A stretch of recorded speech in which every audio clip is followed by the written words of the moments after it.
하나님 말씀 창세기 43장 23절 말씀 봅니다.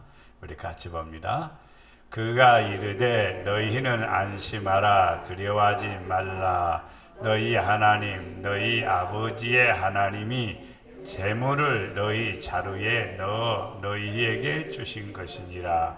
너희 돈은 내가 이미 받았느니라. 아멘. 아멘. 주님의 이름으로 사랑합니다.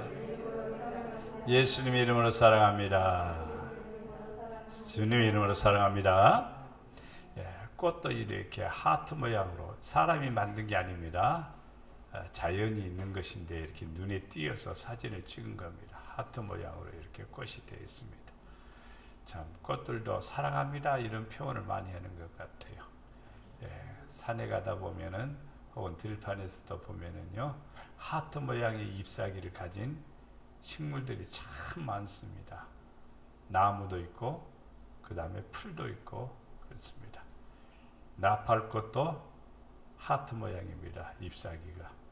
그래서 서로 사랑하라 하고 나팔 붑니다.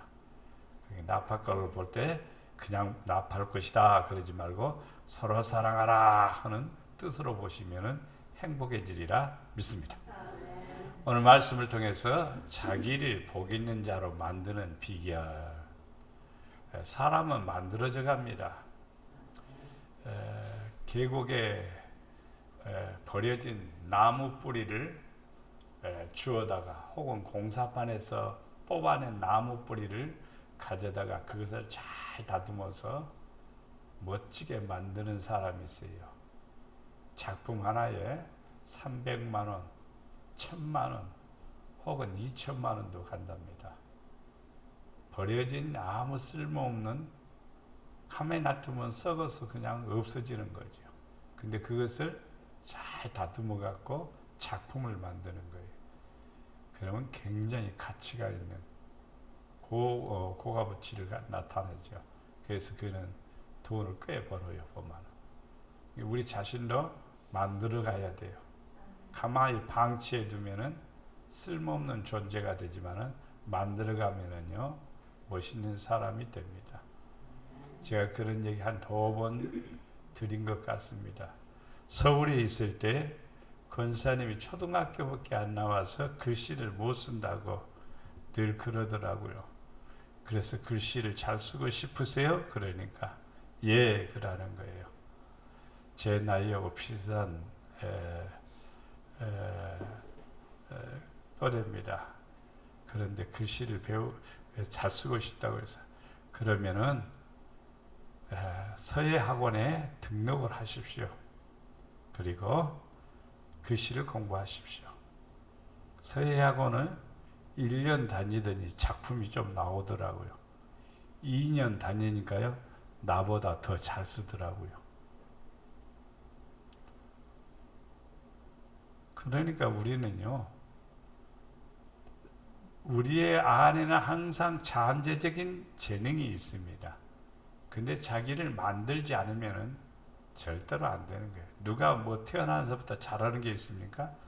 자기가 조금씩 훈련하고 다듬어가고 만들어가니까 어떤 재능이 생기고 어떤 능력이 생기는 거지. 축복도 마찬가지입니다. 하나님의 축복도 받을 사람 있고 받지 못할 사람이 있어요.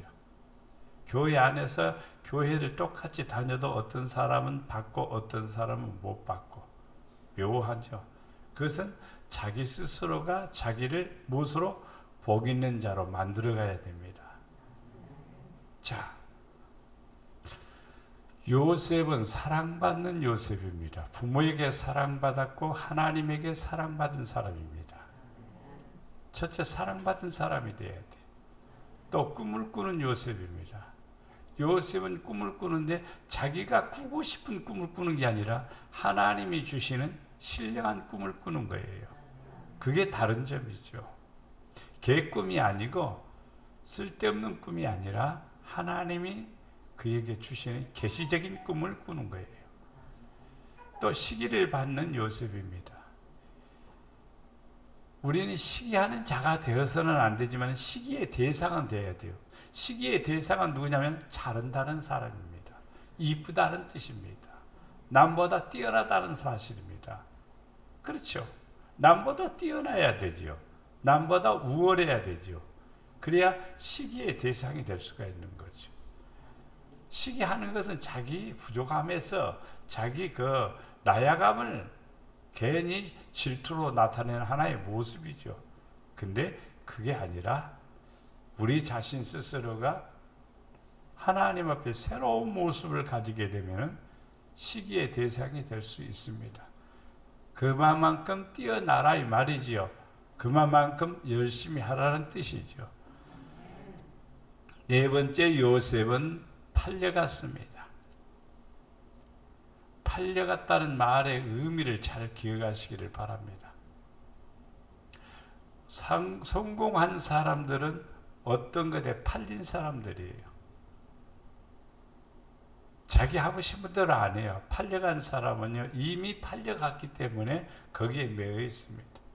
자기 하고 싶은 대로 하는 사람은요, 희떡배떡해서 성공하지 못합니다. 팔려간 사람은요, 한 군데에 집중하게 되고 거기에 몰입하게 되고 거기에 자리를 잡게 돼요. 그래서 성공하게 됩니다. 요셉은 종살이합니다. 나를 그리스도에게 복종하듯이요, 내가 어떤 것에 종이 되어야 돼요. 종이 되는 건 공부벌레라는 말을 하지요. 공부의 종이 되어버린 거예요. 공부 안 하고는 견딜 수 없는 거예요. 그 사람 장학생 되는 거예요. 훌륭한 사람들, 종살이라는 게 남에게 구박받고 남에게 뭐하고 비천한 그 신분이 아니라 내가 진짜 종살이처럼 아침에 일어나기 싫어도 일어나야 되죠. 누구니까? 종이니까. 종은 일어나야 돼요. 어른은 땡땡이 치고 싶어도 종은 그럴 수 없습니다. 왜? 종이니까. 주인한테 혼나니까. 종의 삶을 살아가는 것은요, 내 자신을 바로 복종시키는 훈련을 통해서 성공한다 이 말입니다. 갇힌 자 된 요셉입니다. 옥에 갇혔죠. 옥에 갇혔다는 말은 저는 옥에 갇혀서 손해를 보는 사람이 있고 유익을 얻는 사람이 있습니다. 보네포는 감옥에서 놀라운 비밀을 발견했고, 또 우리가 잘 아는 철로 역전 존도 역시 마찬가지로 그분도 감옥에 들어가서 철로 역전을 썼습니다. 16년이라는 세월 동안 그렇게 허송세월 보낸 게 아닙니다. 아주 값지게 보낸 겁니다. 요 근래에 어떤 목사님도 감옥에 들어갔는데 감옥에 들어가니까 참 좋더라는 거예요.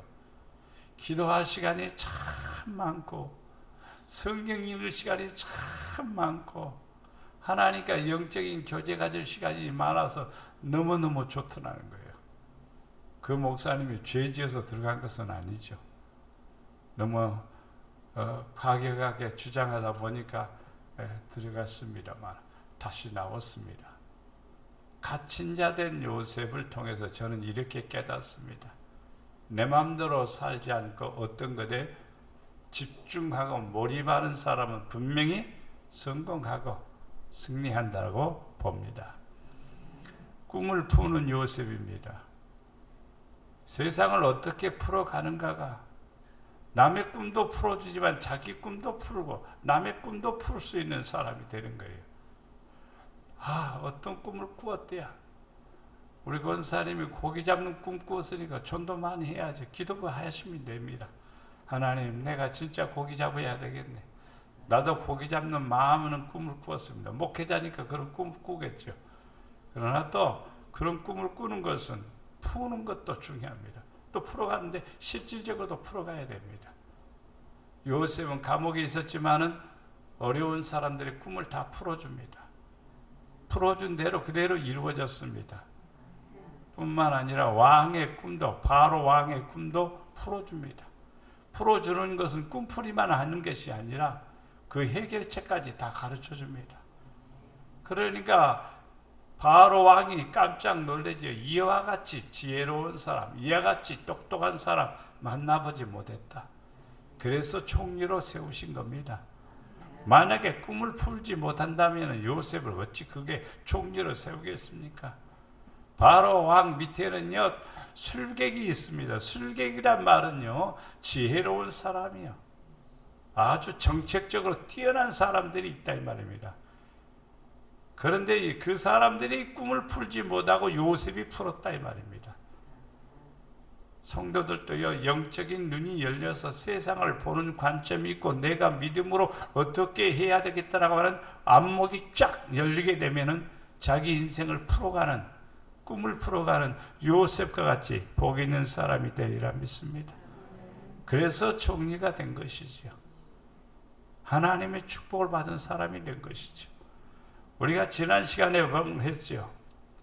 자기를 복 있는 사람으로 만들기 위해서 지난 시간에 지난주에 진리가 무엇인지 항상 기준에 들어와. 진리에서 벗어나면은 복 있는 사람이 아닙니다. 자기를 복 있는 사람으로 만들기 위해서는 진리 안에 항상 두어야 됩니다. 또 진리가 무엇인지 추구해야 됩니다. 둘째는 나는 누구를 가까이 하고 있느냐? 여러분이 친근히 하고 있는 사람이 누구냐? 진짜 안 보면 보고 싶은 사람이 누구냐? 바로 하나님이 첫 번째야 됩니다. 나라를 가까이 하는 자는 복이 있다 그랬습니다. 하나님을 가까이 하는 사람이 돼야 돼. 하나님을 어떻게 보느냐? 하나님은 주의 전에 계신다고 그랬습니다. 주의 전에 계신다는 말을 믿어야 돼요. 그리고 할 수만 있으면 한 번씩 교회를 찾는 것도 좋습니다. 한 번씩 교회 와서 하나님 나왔습니다. 하나님 감사합니다. 그렇게 하는 사람은 하나님하고 친근해질 수 있습니다. 또 목회자하고 친해야 돼요. 목회자하고 거리감이 있으면 축복받는 길로 가는데 장애가 됩니다. 그러나 목회자하고 가까우면요 많은 것을 얻습니다. 굉장히 많은 것을 얻습니다. 왜냐하면 1대1의 양육을 받을 수가 있습니다. 1대1의 양육의 교육 프로그램을 통해서 목회자하고 만남이 아니라 목회자가 가까우면 허심탄회한 얘기를 할 수가 있어요. 그리고 자기 자신도 허심탄회하게 말을 받아들일 수가 있어요. 그럼으로써 좋은 것을 얻게 됩니다. 또 좋은 이웃을 만나야 되겠죠. 기도 많이 하고 믿음으로 전력하는 이웃을 만나야 자기도 그와 더불어 기도하는 사람이 되고 또 하나님의 뜻을 쫓는 사람이 됩니다. 내가 하는 일을 어떻게 하고 있느냐? 이 일을 바꾸는 것이 아니고 업종을 변경시키는 게 아니라 이 일은 주를 위한 것이다 라고 생각을 바꾸면 됩니다. 생각만 바꾸면 돼요. 그러면 그걸 통해서 하나님이 일하십니다. 내가 왜 이 일을 하는가? 하나님을 기쁘게 하려고 이 일을 한다. 이러면 그 일이 아름다워지고 또 그 일에 하나님께서 지혜를 더해 주셔서 잘되게 하십니다. 네 번째는 자기 자신의 유익을 구하지 말라. 묘한 일이겠지만 손해나는 일은 자기 자신만을 유익을 구할 때 손해가 납니다. 묘합니다. 이웃을 위해서 살 때 자기에게 유익이 됩니다. 남을 배려할 때에 하나님의 은혜를 입습니다. 근데 자기의 이웃, 상대방 무시하고 상대방 멸시하고 그러게 되면은요 안 됩니다. 운전을 하다 보면은 안전 운행을 하려면요 항상 배려하면은 안전 운행의 1등입니다. 그러나 다른 사람 배려하지 않고 자기 이기적으로 운전을 하다 보면은요 결국 손해가 납니다. 위험합니다. 사고 날 가능성이 많습니다. 항상 그래서 남을 배려하는 사람은 자기 자신이 복을 받는다. 하나님은 그래서 주는 자가 받는 것보다 더 복이 있다 그랬습니다. 희생과 헌신을 통해서 쓰임을 받습니다. 헌신 안 하는데 쓰여지느냐 이 말이에요. 쓰여지질 않죠. 희생과 헌신은 예를 들어서 지금 대한민국에 군인이 있습니다. 군인은 의무입니다. 의무이기 때문에 군대에 가서 복무기간을 마칩니다. 공무기관에는 최선을 다해서 헌신합니다. 소방서로 일하던 분들이 불이 났습니다. 소방대원이 출동을 했습니다. 골목에 그냥 차들이 꽉 차서 소방차가 들어갈 수가 없습니다. 150m를 그냥 그 호수 줄을 끌고 가서 불을 끄기 시작합니다. 그런데 먼저 뛰어나온 엄마와 아버지가 저 안에 내 아들이 있어요. 저 안에 내 아들이 있어요. 살려주세요. 막 그러니까 소방서 대원들 6명이 뛰어들어갔습니다. 뛰어들어갔는데 빌라라서요. 아들도 없습니다. 근데 폭삭 무너져서 6명이 다 돌아가셨습니다. 기가 막힌 일이죠. 희생과 헌신이지만 그들은 바로 현충원에 안장됐습니다. 나라를 위해서 돌아가신 분들입니다. 희생과 헌신은요, 어떤 면에서 생명을 걸지요. 그러나 헛되지 않습니다. 헛되지 않아요. 항상 하나님께서 우리에게 은혜를 주신다는 것을 꼭 알아야 되고, 하나님은 희생적이고 헌신적인 사람을 하나님은 쓰십니다. 섬기는 일에 최선을 두어야 됩니다. 우리는 하나님을 섬기라고 부름을 받았습니다. 하나님을 잘 섬기는 사람을 최선에 둘 때 하나님께서 그를 존귀하게 여기시고 복되게 하십니다. 잘 섬기는 사람, 하나님이 또 그를 대접해주고 높여주고 존귀케 해 주십니다. 7번째는 아름다운 꿈의 소망을 가지라. 세상의 꿈을 아무리 가져도 세상의 꿈은 그렇게 아름답지 못합니다. 하나님의 나라의 상급과 멸류관을 바라보는 꿈을 가지고 소망을 갖고 사는 것이 훨씬 낫습니다. 그렇기 때문에 아름다운 꿈이 없으면 우리는 복 있는 사람, 자기를 복된 사람으로 만드는 사람이 아닙니다. 자기를 복된 사람으로 만드는 사람은 아름다운 꿈과 소망을 가지고 삽니다. 오늘 말씀은 8번째로 자기를 아름답게 복되게 만들기 위해서는 재물을 잘 관리하라. 우리는 청직입니다. 주인이 아닙니다. 근데 우리는 착각해요. 내가 주인으로 착각을 해요. 주인이 아니에요. 네. 통장에 100억을 가지고 있다고 해봅시다. 통장에 100억을 가지고 있는데 내일 저녁에 오라 하면은 100억이 누구 거가 될까요? 아무도 없으면 그게 그냥 나라로 귀속되어 버립니다. 내 거 아니에요. 분명한 사실이거든요. 근데 재물을 잘 관리해야 돼. 관리. 우리는 뭐예요? 청직입니다. 청직. 창세기 43장 23절 말씀에 오늘 본문의 내용이죠. 지금 요셉의 형제들이 가나안 땅에 가뭄이 생겨갖고 먹을 것이 없습니다. 그래서 돈을 자루에 넣어가지고 그리고 곡식을 사려고 애굽에 내려왔습니다. 애굽에 내려왔다 총리가 된 요셉을 만나게 되죠. 처음에는 요셉인 줄 모르죠. 왜냐하면 너무나 멋지게 아름답게 최고로 높은 자리에 있으니 감히 얼굴을 쳐다볼 수가 있겠습니까? 쳐다본다고 해도 우리 동생이 종으로 팔려갔는데 저렇게 됐을까라고 생각조차 하겠습니까? 비스무리한가 보다 생각할 수는 있겠죠. 그러나 요셉은 형제들을 보자마자 알았습니다. 처음에 내가 요셉이란 것을 밝히지 않습니다. 그래서 형제들에게 곡식을 많이 담아줍니다. 그리고 재물에 그 다음에 자루에다가 돈도 넣어서 보냅니다. 형제들이 조금 지나가기 전에 다시 그들을 붙잡았습니다. 그러면서 자루를 뒤집니다. 근데 그 안에 뭐가 있는 거지? 돈이 있는 겁니다. 그리고 요셉이 즐겨 쓰던 잔이 있는 겁니다. 그래서 도둑으로 몰리게 됩니다.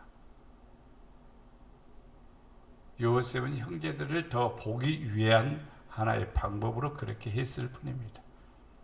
그래서 한 번 더 보게 됩니다. 그러면서 자기들은 불안에 떨고 있을 때 요셉은 이렇게 말합니다. 안심하십시오. 두려워하지 마십시오. 너희의 하나님 아버지의 하나님, 너희의 하나님, 너희 아버지의 하나님이 재물을 너희 자루에 넣어 너희에게 주신 것이니라. 저는 이 말씀이 쏘가요. 내가 믿는 하나님이 내 자루에 넣어준단 말이에요. 우리 자루에. 여러분 자루가 있습니까? 썩은 자루가 되지 말고 구멍난 자루도 되지 말고 새 부대가 되어야 됩니다. 새 포도주는 새 부대에 넣는다고 그랬죠? 그래서 넣어주시는 거예요. 우리 자신은 자루와 같아요. 우리 여러분 안에 담아둡니다. 말씀을 담아두는 사람은 지혜로운 사람이고, 은혜를 담아두는 사람은 은총을 받은 사람이고, 내 안에 능력을 담아둔 사람은 권능이 나타나게 되고, 내 안에 담아두는데 하나님의 큰 사랑을 담아두는 사람은 구원에 이르게 됨을 믿습니다. 재물을 담아둘 수 있는 이것은요, 우리가 자루이기 때문에 어떤 자가 되어야 되느냐 살펴봅니다. 신명기 8장 17절 말씀에 네가 마음에 이르기를 내 능력과 내 손의 힘으로 내가 이 재물을 얻었다 말할 것이라. 사람이 가장 위험할 때가 뭐냐면은 내가 지혜로워서, 내가 똑똑해서, 내가 힘이 있어서 이 재물을 얻었다. 자만이죠. 이것이 제일 무섭습니다. 이때 재물은 날개를 달고 내게서 떠나가 버립니다. 항상 우리는요, 나는 부족하고 나는 여자간데 이런 것을 채워주시니 감사합니다. 이렇게 부어주시니 감사합니다. 이렇게 역사해 주시니 감사합니다. 이래야 됩니다. 그렇지 않으면은요, 재물이 날개를 달고 날아간다. 이 성경 말씀 있어요, 없어요? 있어요. 읽어보면은요, 있어요. 시편 112편 9절 말씀에 그가 재물을 흩어 빈궁한 자들에게 주었으니 그의 의가 영구히 있고 그의 뿔이 영광 중에 들리로다. 재물이 예를 들어서 요만큼 있는데 조금 거기서 헐어서 어떤 사람들에게, 빈궁한 사람들에게 주었어. 그러니까 의가 영구히 있고 그의 뿔이 영광 중에 들리로다. 재물하고 의하고 영광하고 이 둘을 비교하면 어떤 것이 더 소중할까라고 묻는다면 재물은 구원에 이르지는 못합니다. 재물 갖고 구원받습니까? 아니에요. 재물은 축복의 하나의 도구일 뿐이지 구원하고는 아무 상관이 없습니다. 아시겠죠? 근데 뭐가 있습니까? 재물 가지고 뭐 했어요? 활용을 했죠. 뭐에다 활용했냐면 빈궁한 사람들, 어려운 사람들을 주었습니다. 그러니까 뭐가 생겼죠? 의가 생겼습니다. 의가 생겼어요. 그러니까 재물을 가지고 있는데 의가 사라져버리면요, 그 재물은 나에게는 화가 됩니다. 분명히 화가 됩니다. 그러나 재물이 있는데 더불어 뭐가 있으면요, 재물을 다 쓰는 것은 아니에요. 일부분이요, 사실은요. 일부분 어려운 사람에게 주었다 이 말입니다. 구제했다 이 말입니다. 그러니까 뭐가 있다? 의가 있다 이 말입니다. 그의 뿔이 영광 중에 들리리로다. 참 중요한 내용이에요. 네. 저는 이렇게 권하고 싶습니다. 5만 원짜리 옷이 있으면은 깎기는 잘 깎아요.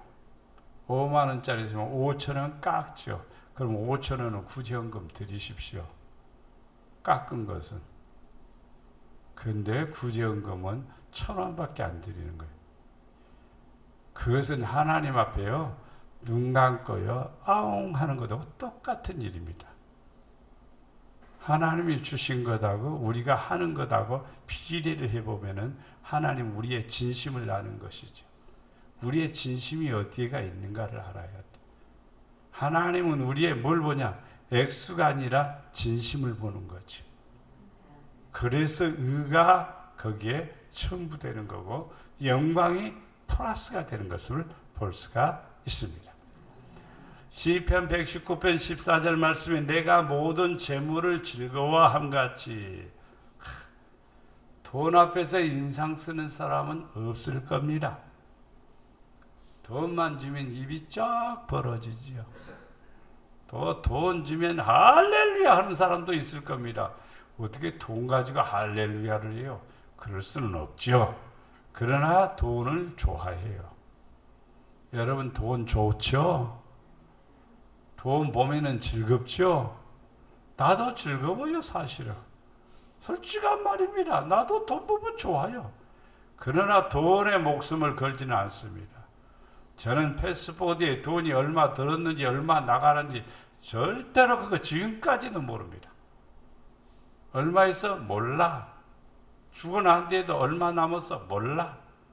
이 뜻은 무엇이냐면 관심이 그것이 아니기 때문이에요. 하나의 쓰는 용도일 뿐이지 내 중심의 핵심은 절대로 아닙니다.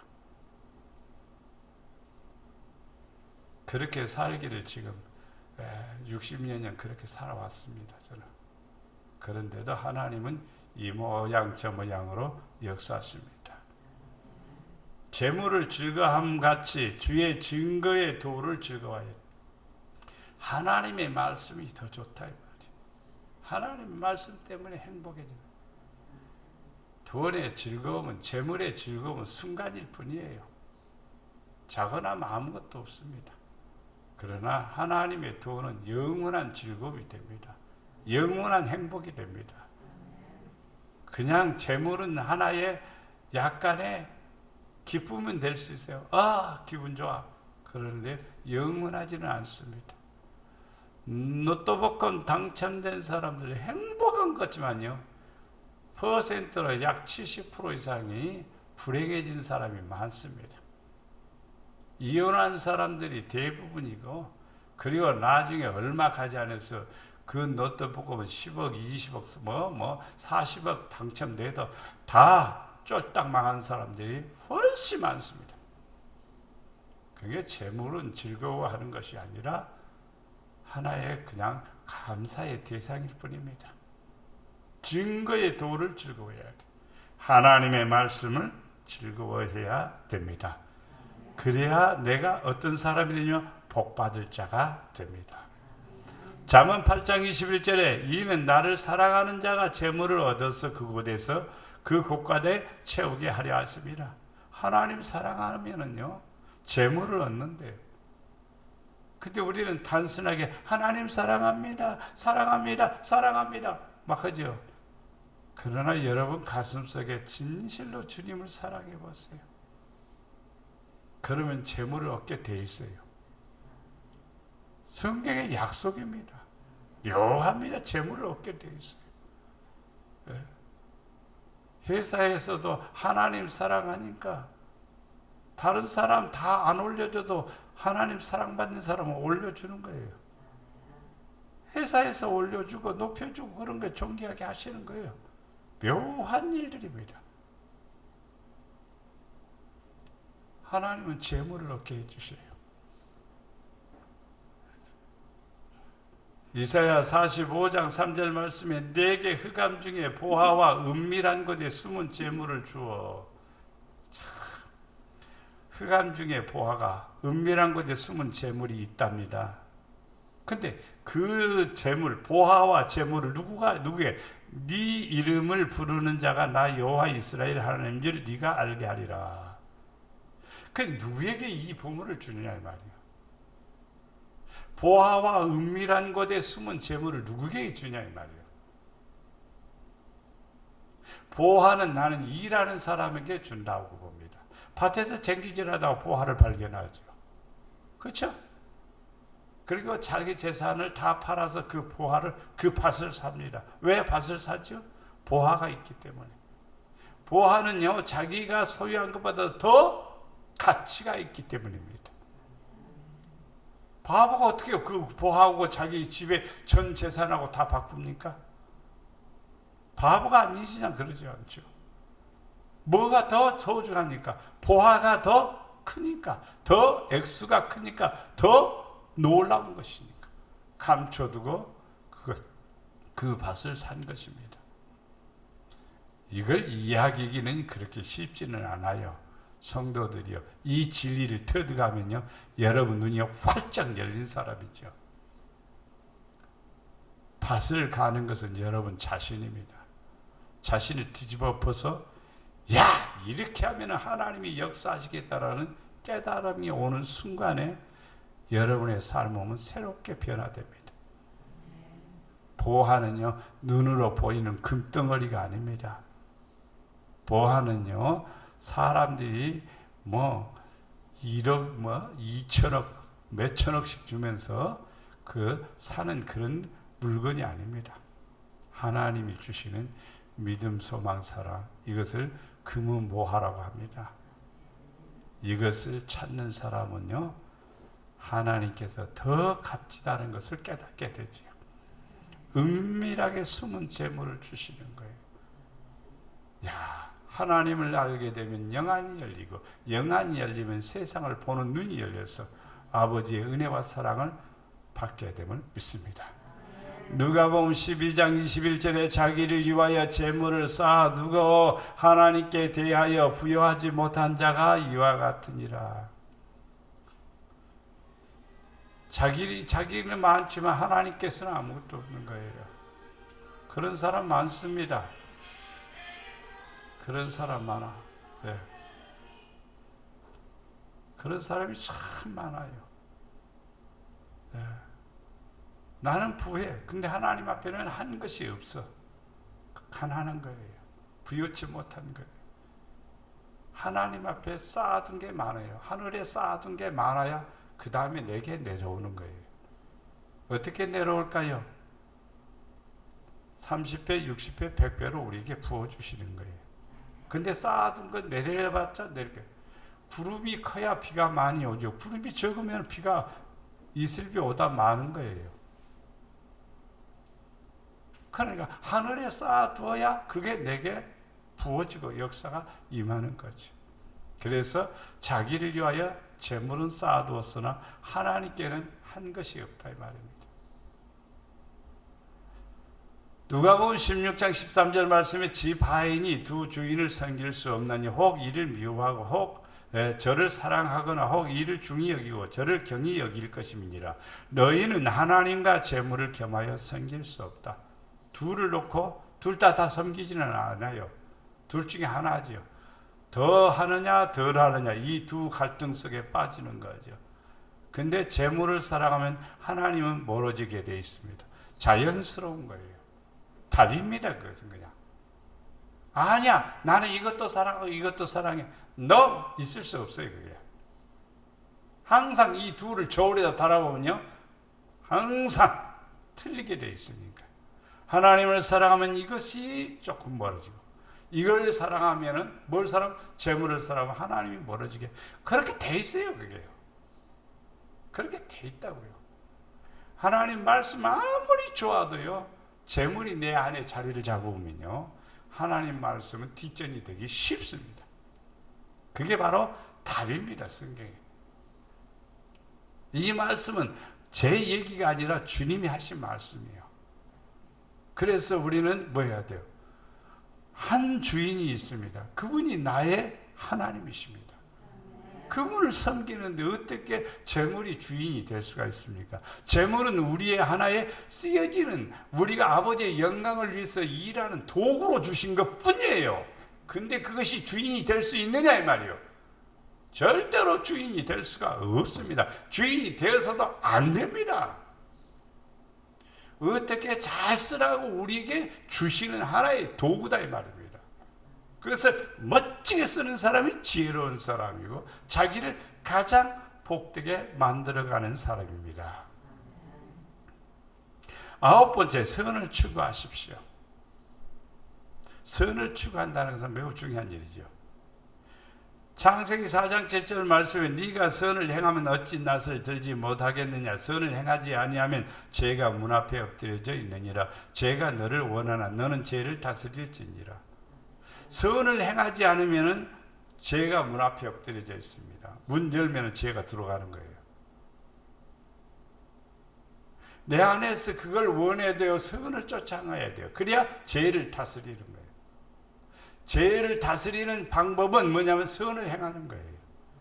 선을 행하지 않으면 죄 가운데 매이게 돼요. 나는 남을 해코지 안 했는데 거기에만 초점을 맞추죠. 그러면 죄라는 인식이 사라지는 거예요.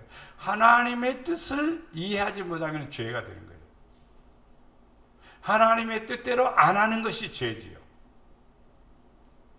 살인이나 도둑질이나 남에게 뭐 사기치거나 뭐 한 거 그런 거 안 했으니까 나는 죄인이 아니야. 맞습니다.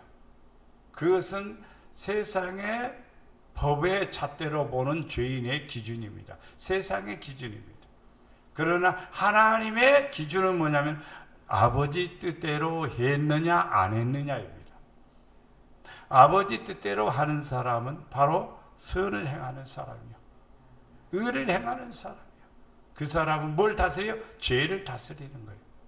이기는 거예요. 창세기 4장 10절의 말씀 뭐냐면요, 가인과 아벨과 가인이 제사를 드리고 나서 아벨의 제사는 하나님이 받으시고 가인의 제사를 안 받으셨죠. 그러니까 가인이 마음속에 분노가 생겼어요. 동생 아니면은 하나님이 내 제사를 받을 건데 동생 때문에 내 제사를 안 받았다. 이렇게 생각하는 거예요. 자기가 잘못 드렸다 생각 안 하는 거예요. 믿음으로 했다, 믿음으로 안 했다, 이거에 대한 구분도 없이 그냥 동생 때문에.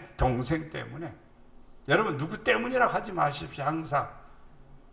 항상 내 자신 앞에는요 뭐가 와서 기다리고 있는 거예요? 죄가 와서 기다리고 있어요.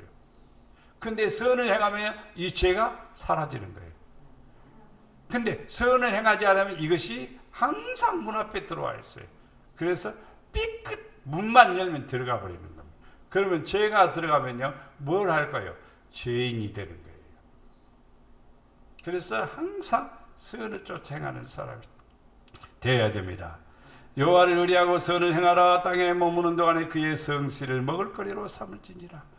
선을 행하는 일에, 좋은 일에 앞장서는 성도가 될 때 복 있는 성도가 됨을 믿습니다.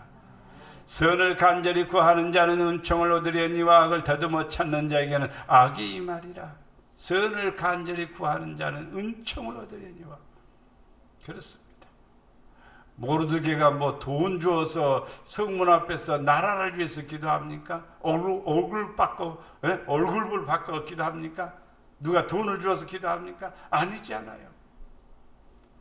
하나님 앞에 열심히 그게 선이요. 나라를 위해서 열심히 간구하니까 하나님께서 은혜를 베풀어 주시니까, 은총을 펴주시니까, 왕이 타는 왕복을 입고 왕이 타는 말을 타고 사람들 앞에 왕을 존귀케 한 사람은 이와 같으리라 하고 사람들이 박수 쳐주고 그에게 은혜를 입히는 것을 볼 수가 있습니다. 하나님은 우리에게 지금 뭘 하기를 원합니다. 선을 간절히 구하는 자가 되기를 원합니다. 그래야 복 있는 사람이 되는 거예요. 사람들이 사는 동안에 기뻐하고 선을 행하는 것보다 더 나은 것이 없는 줄 알았다. 사람들이 사는 동안에 선을 행하고 나면요 마음이 뿌듯하고 기쁜 겁니다. 즐거운 겁니다. 행복해지는 겁니다. 네. 사람마다 먹고 마시는 것과 수고함으로써 낙을 누리는 그것이 하나님의 선물인 줄 또한 알았다. 하나님의 선물은 이 땅에서 수고하고 애쓰지만은요 선을 쫓아 행하지 않으면은 우리는요 나를 복 있는 사람으로 만들지를 못하고 있는 거예요. 악을 깎아내는 거예요. 안 하려고 하는 나를 깎아내는 거예요. 그래서 선을 행하려고 하는 거예요.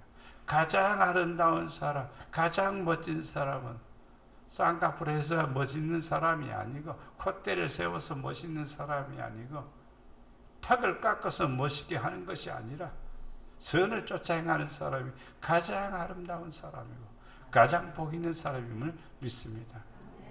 참고 선을 행하여 영광과 존귀와 썩지 아니함을 구하는 자에게는 영생으로 하시고, 참고 선을 행하여 영광과 존귀와 썩지 아니함을 구하는 자에게는 영생으로 축복해 주십니다. 어떤 청년이 예수님께 와서 내가 어떻게 하면 영생을 얻으리까요? 라고 질문을 하죠. 그래서 예수님께서는요, 네가 율법을 다 지켰느냐? 다 지켰습니다. 어려서부터 지켰습니다. 잘했다. 그러면 네 가진 것을 팔아 이웃에게 주고 나를 쫓으라. 이 청년은 부자인 거로 고민합니다. 그리고 예수님을 떠납니다. 그래서 예수님은 그 청년을 향해서 하는 말이 어리석은 부자요 그랬습니다. 어리석은 부자요. 왜 어리석을까요? 라고 묻는다면 그리함으로, 성경에 그렇게 읽혀 있습니다. 그리함으로 네가 이 땅에서 배나 잘되고 영생을 얻지 못할 자가 없다. 배나 잘 된다는 것하고 지금 있는 것하고 현재하고 배가 잘 되는 것하고, 나는 바보 중에 바보라고 해요. 배가 잘 된다는데 왜 그게 안 되죠? 이상한 거예요. 사람들은 계산을 해보세요. 배나 잘 된다. 이상하게 우리는 사람들이 인터넷을 좋아하는 사람들이 인터넷 뚜껑만 열면요, 주식 투자에 광고가 항상 뜹니다. 나는 그 주식에 대해 주자도 모릅니다. 사실 나는 주님에게 투자하는 사람이지 주식에는 투자하는 못해요. 그래서 이론도 뭐 투자해본 일도 없고 그 들어가 본 일도 없지만 광고는 항상 뜨니까 알죠. 근데 사람들이 거기에 들어가죠. 그래서 돈 많이 벌었다고 얘기하죠, 그냥. 그러나 그 돈들이 결국에는요, 주님 주식에 투자하는 것하고 주님에게 투자하는 것하고 계산을 해봅시다. 100만 원어치 주식을 샀는데 갑자기 그냥 100배가 되어서 억대로 가지는 않습니다. 근데 하나님께서는요, 다른 것을 주십니다. 물질도 배나 주시지만 다른 걸 주십니다. 영광과 존귀와 영생을 주신다 이 말이에요. 주식 투자해서 대성해갖고 어마어마하게 부자가 됐다 해도 그 안에는 영광도 없고 존귀도 없고 영생도 없다 이 말이에요. 그렇죠. 선을 행하는 사람은 각 사람에게는 영광과 존귀와 평강이 있으리. 먼저는 유대인에게요, 그리고 헬라인에게다. 그러니까 헬라인이나 유대인이나 누구든지 선을 행하는 사람은 영광과 존귀와 평강이 있다. 이 축복을 누리게 됩니다. 다스리는 자들은 선한 일에 대하여 두려움이 되지 않고 악한 일에 대하여 되나니 네가 권세를 두려워하지 아니하려니와 선을 행하라. 그리하면 그에게 칭찬을 받으리라. 칭찬받는 사람은 좋은 일을 하는 사람입니다. 하나님 앞에 칭찬받습니다. 잘했다. 칭찬받아요. 히브리서 13장 16절에 오직 선을 행함과 서로 나누어 주기를 잊지 말라. 하나님은 이 같은 제사, 예배라는 말이에요. 예배를, 제사를 기뻐하시느니라. 예배는 드리는데 선을 행하지 않는다, 나누지 않는다. 그러면 이 예배는요 50%밖에 안 되는 거예요. 온전한 예배는 뭐냐? 말씀을 듣고 선을 쫓아 행하는 것이죠. 말씀을 따라 행하는 것이죠. 그렇게 되면 온전한 예배가 되고 또 하나님의 사랑을 받게 됨을 믿습니다. 마지막으로 우리가 축복된 사람으로 만들기 위해서는 우리는 뭘 해야 되냐면 사랑하라, 사랑으로 행하라.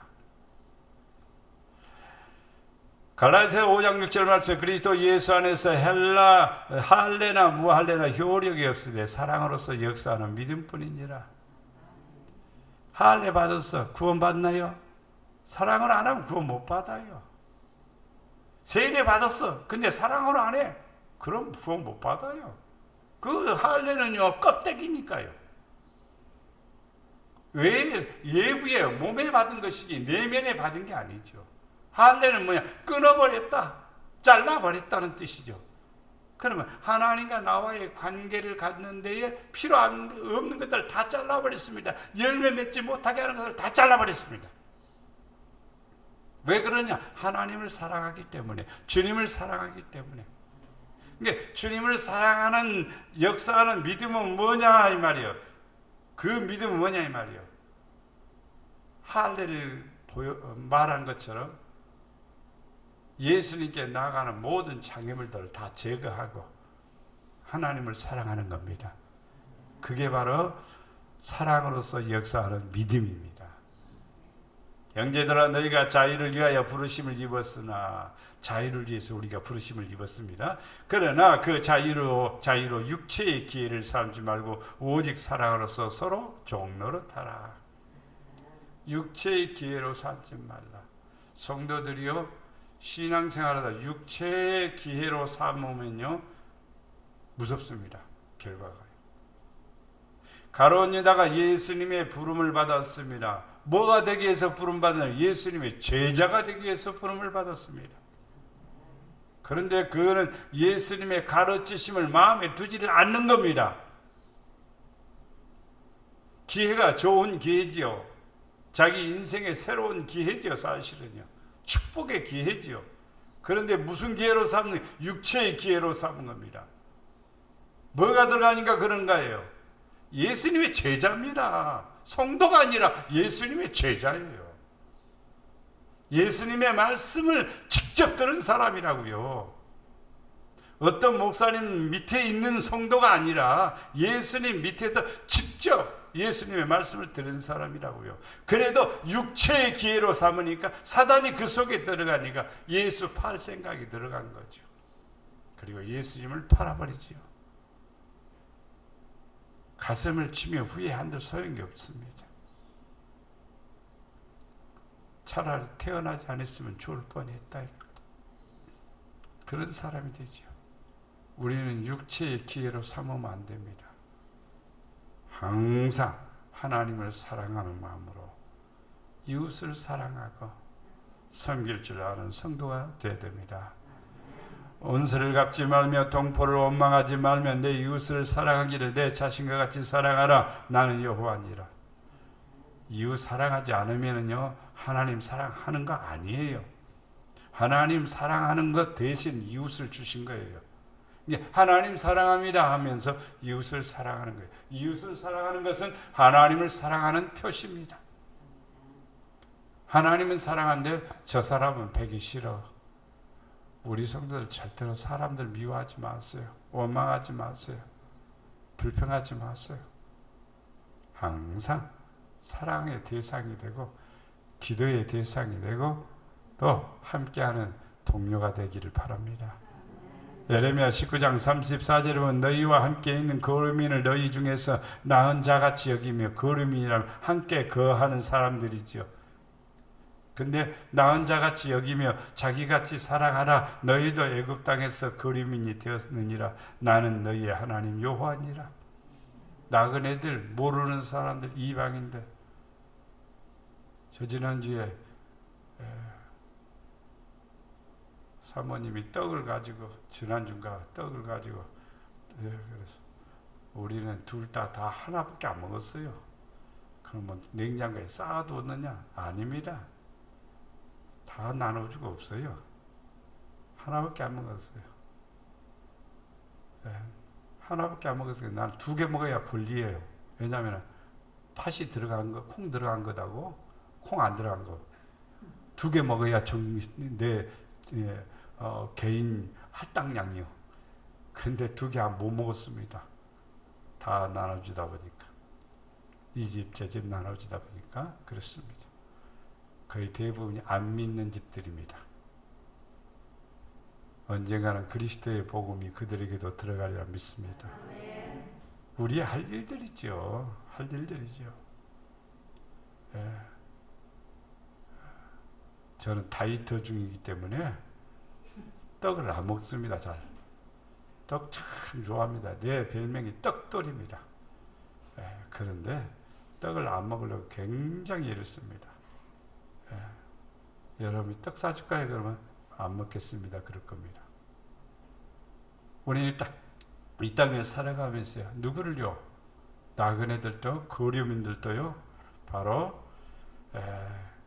같이 사랑하라 이 말입니다.